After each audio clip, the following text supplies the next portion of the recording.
Qalan alım tapşırmışam, adını deyərsən Murad müəllim. Murad müəllim. Bu sahədə təcrübəniz var. Murad müəllim. Bəs neçə ildir bu işlə məşğulsunuz? Murad müəllim. Yaxşı, gəlin sizinizə baxaq.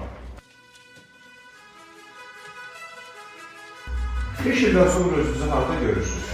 Murad müəllim. Təbrik edirəm, siz qəbul olunuz. Artık Redline seneler aradadır. Murad müəllim. Murad müəllim. You idiot! Mr. Murad. Murad müəllim. Murad müəllim. Murad müəllim. Murad müəllim.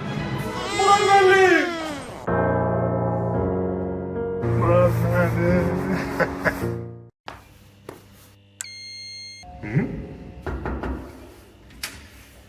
Bəli? Murad müəllim.